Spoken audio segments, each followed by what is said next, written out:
Sabto Nugroho akan menjelaskan tentang peristiwa G30S PKI.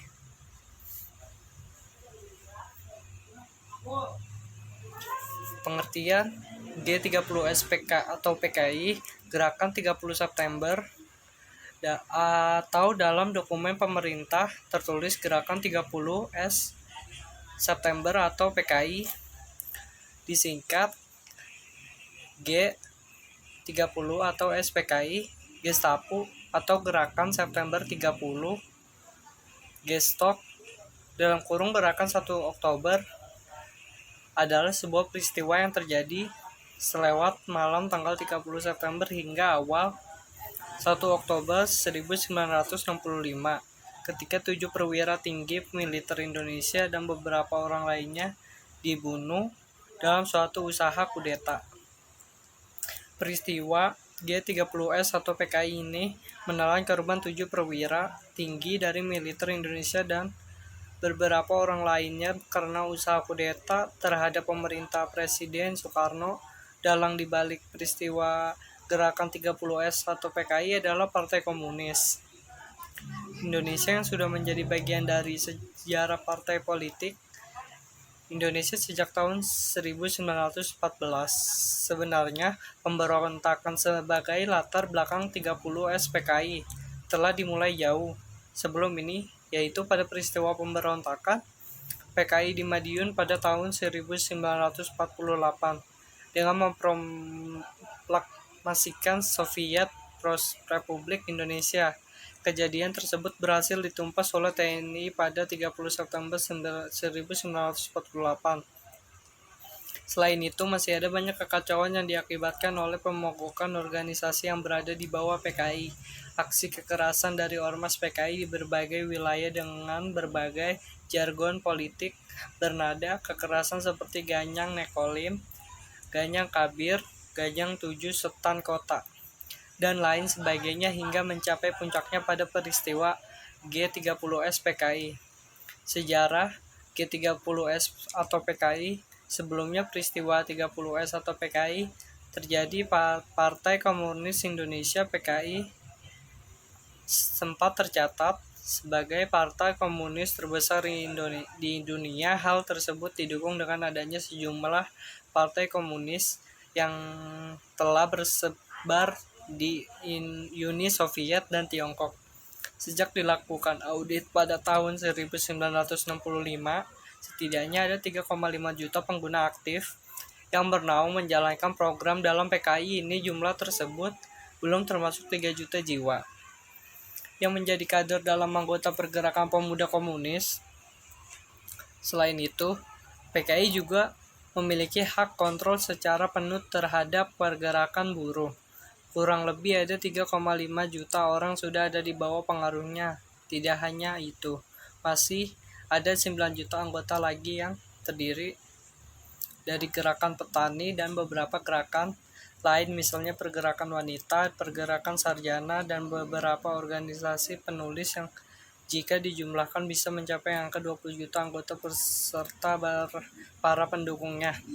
Masyarakat curiga dengan adanya pernyataan isu bahwa PKI adalah dalang di balik terjadinya peristiwa 30 September yang bermula dari kejadian di bulan Juli 1959, yang mana pada saat itu parlemen telah dibubarkan sedangkan Presiden Soekarno justru menetapkan bahwa konstitusi harus berada di bawah naungan dekret Presiden.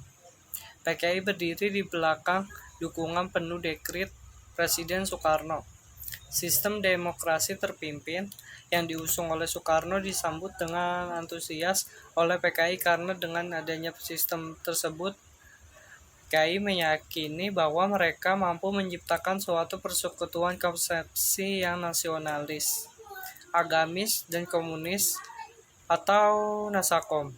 Latar belakang G30S atau PKI 30 September 1965 bukan kali pertama bagi PKI melakukan pemberontakan, karena sebelumnya pada tahun 1948 PKI juga pernah melayangkan pemberontakan di daerah Madiun, Jawa Timur Amir Syarifuddin dan Musso adalah pelopor pemberontakan yang dilakukan Partai Komunis Indonesia atau PKI. Tujuan pemberontakan PKI di Madiun adalah mendirikan negara komunis dengan melenyapkan negara Republik Indonesia. Dengan adanya ajaran mengenai Nasakom atau nasional agama komunis dari Presiden Soekarno memberikan keuntungan besar bagi PKI karena membuat PKI menjadi bagian resmi dalam susunan politik Indonesia yang sebenarnya hanya akan membuka jalan bagi PKI untuk menjalankan segala rencana mereka. Salah satu bukti nyata tindakan PKI adalah pemberontakan 30S atau PKI yang dikomando oleh DN Aidit. Tujuan pemberontakan tersebut adalah untuk melenyapkan TNI Angkatan Darat dan mengambil alih pemerintahan Indonesia. Kronologi peristiwa G30S atau PKI. Pasukan G30S atau PKI memulai aksinya dari Lubang Buaya pada tanggal 1 Oktober 1965 dini hari dan mulai menyebar ke segala sudut Jakarta. PKI berhasil menguasai beberapa instansi vital yang ada di ibu kota seperti studio RRI, pusat Telkom, dan sebagainya. Pasukan Pasopati PKI berhasil menculik dan membunuh para perwira TNI AD yang menjadi sasaran operasi berikut ini. 6 jenderal yang menjadi korban kebiadaban G30S atau PKI diantaranya Letnan Jenderal Ahmad Yani, AD atau Kepala Staf Komando Operasi, Maijen Haryono Mastinto Darmo, Perencanaan Maijen R. Suprapto, Maijen Siswono Parman, Menteri atau Panglima Brigjen Donald Izakus Panjaitan, Brigjen Sutoyo Siswo Miharjo. Sedangkan target lain yaitu Jenderal Abdul Haris Nasution berhasil melarikan diri tapi putrinya bernama Ade Irma Suryani tertembak dan meninggal di rumah sakit. Ajudannya bernama Letnan 1 Pierre Andreas Tendian juga ikut menjadi sasaran penculikan karena kemiripan wajah dengan Jenderal Nasution. Selain itu, Brigadir Polisi Karel Setsuit Tubun yang merupakan pengawal rumah Waperdam 2 DR J. Leimena yang bertetangga dengan Nasution juga ikut tertembak. Dengan kaburnya Jenderal Nasution membuat cemas Aidit dan rekannya karena akan menyebabkan masalah besar. Kemudian Suparjo memberikan saran untuk melakukan operasi kembali. Saat di istana, Suparjo melihat bahwa militer di kota sedang bingung tetapi saat itu para pemimpin gerakan tersebut tidak membuat apa-apa. Hal tersebut menjadi salah satu penyebab kegagalan operasi yang mereka setelah berhasil membunuh para petinggi TNI AD. Selanjutnya pimpinan G30S PKI mendeklarasikan sebuah dekret melalui RRI yang telah mereka kuasai. Dekret tersebut diberinya nama Kode Dekret 01. Menyampaikan hal mengenai pembentukan Dewan Revolusi Indonesia di bawah pimpinan Letnan Kolonel Untung. Bersumber pada revolusi kekuasaan tertinggi yaitu dekret tersebut, maka Dewan Revolusi merupakan kekuasaan tertinggi. Dekret nomor 2 G30S atau PKI tentang penurunan dan kenaikan pangkat di mana semua pangkat di atas letkol diturunkan, sedang prajurit yang mendukung gerakan PKI diberi kenaikan pangkat 1 hingga 2 tingkat. Tokoh G30S PKI berikut tokoh-tokoh PKI diantaranya yaitu DN Aidit, yang kedua Musso, yang ketiga Amir Syarifuddin, yang keempat Nyoto, dan kelima MH Lukman. Setelah pemberontakan Madiun tahun 1948, kepemimpinan PKI diambil oleh 3 orang ini. Tujuan G30S PKI diantaranya yaitu merupakan aksi PKI sebagai usaha untuk mengambil alih kekuasaan di Indonesia dengan menggunakan oknum ABRI sebagai kekuatan fisik. Tujuan utama komunis di negara non-komunis adalah mengambil alih kekuasaan negara dan mengkomunikasikannya. Upaya yang dijalankan dalam jalan panjang berlanjut dari generasi ke generasi. Aksi yang dilakukan tidak terlepas dari kegiatan komunisme internasional. Pengaruh G30S atau PKI bagi bangsa Indonesia. Berakhirnya G30S atau PKI tidak membuat kondisi politik Indonesia langsung kembali normal. Kondisi nasional masih sangat menyedihkan dan kehidupan ideologi nasional juga belum mapan. Selain itu, banyaknya konflik antar partai politik membuka situasi politik juga belum normal kembali. Demokrasi terpimpin yang dianut Indonesia saat itu justru membuat sistem pemerintahan Indonesia menjadi otoriter dan menindas rakyat atau diktator. Perekonomian juga memburuk sehingga di berbagai tempat banyak terjadi kemiskinan dan kelaparan.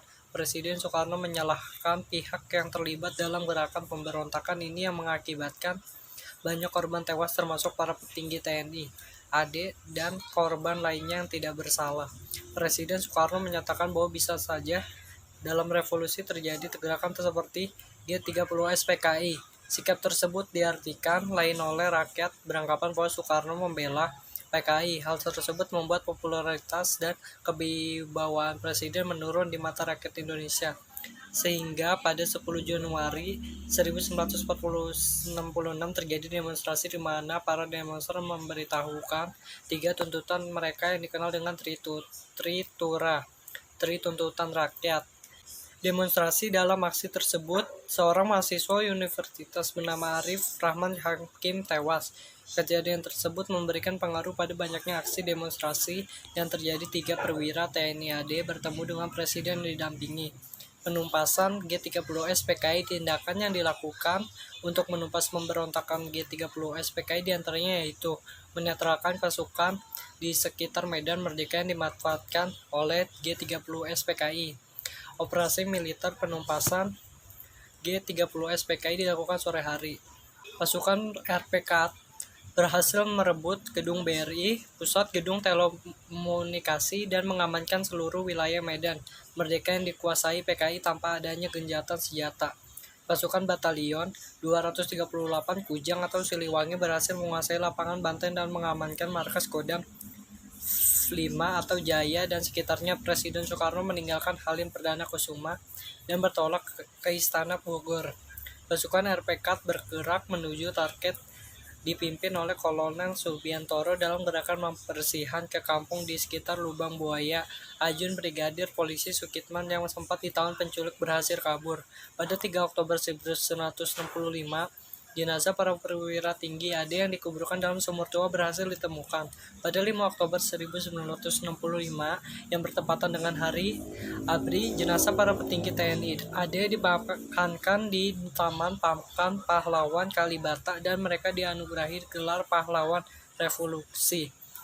Terima kasih.